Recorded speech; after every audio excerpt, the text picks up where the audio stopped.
প্রিয় দর্শক, আসসালামু আলাইকুম। আসলে কিছু কথা বলার জন্য আসলাম।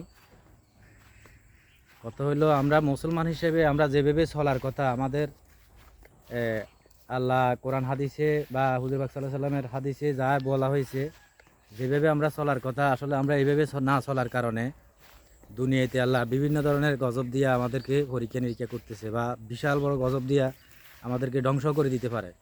যে আমাদের যেভাবে কাজ করার কথা, যেভাবে চলার কথা কোরআন কোরআন হাদিস অনুযায়ী, আসলে আমরা এভাবে চলতেছি না। বর্তমানে প্রেক্ষাপটে আমাদের হুজুরেরা বলতেছে, মসজিদে যাইলে শুনি, এই দেশে এখন বর্তমানে যারা বিচার করে, সুদখোর, ঘুষখোর, সত্যটারে মিথ্যা বানাইয়া বিচার করতেছে, বা মানুষের উপরে জুলুম করতেছে, যে যেটা পাওয়ার দরকার তার থেকে এটা ছিনিয়ে নিয়ে আরেকজনের দিয়ে দিতেছে। এই ধরনের কাজের কারণে, জুলুমের কারণে আল্লাহ দুনিয়াকে ধ্বংস করে দেয়। তা আমরা যেন এই ধরনের কাজ থেকে, এখনও আমাকে সময় আছে, মাত্র 5.2 মাত্রার ভূমিকম্প এই অবস্থা। যদি বাইরের দেশের মতো 7.8, 8 মানে 8-এর ভূমিকম্প দেয়, তাহলে আমাদের দেশ জায়গাতে থাকবে না। আজকে ইয়েতে, ঢাকাতে এই সামান্য 5.2-এর ভূমিকম্পের কারণে বিল্ডিংগুলা যেভাবে ভাঙি, কয়েকজন মানুষ মারাও গেছে, আহত হয়েছে বহু মানুষ।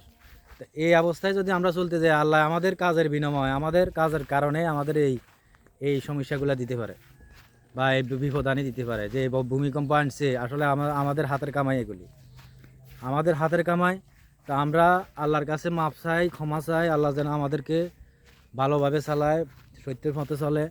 আমি শোধ দেয় সব মানুষ যেন আমরা ভালো হয়ে যাই, আগে মৃত্যুর আগে আমরা ভালো হয়ে যাই।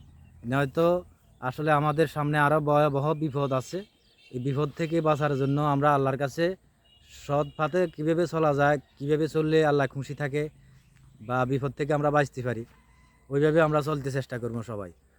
আসলে ভূমিকম্প তো আর আল্লাহ এমনি দেয় নাই, আল্লাহ আমাদের বিপদ আমাদের হাতের কামাই হিসেবে করে দেয়। যেমন আমরা, আমার বয়সও আমরা দেখি না ভূমিকম্প হয়েছে, কিন্তু আজকের ভূমিকম্প বিশাল বড় ভয়াবহ ভূমিকম্প হয়েছে। আমরা সবাই আল্লাহর কাছে মাপ চাই।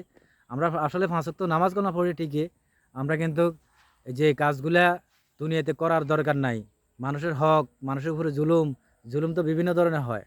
জুলুমগুলা করার কারণে আল্লাহ কিন্তু জুলুম সহ্য করে না। আল্লাহ কিন্তু অপরাধ সহ্য করে না। নিজে আল্লাহর কাছে অপরাধ করা যায়, যেটুকু করার দরকার এতটুকু আল্লাহ মাপ দিব, মাপ চাইলে। কিন্তু মানুষের সাথে আমরা যেভাবে জুলুম করি, এই জুলুমের কারণে আল্লাহ কিন্তু দুনিয়াকে উল্টাই দিতে পারে। কারণ আমরা আল্লাহর কাজ, আল্লাহর কর্মগুলারে আমরা প্রাধান্য দিতেছি না।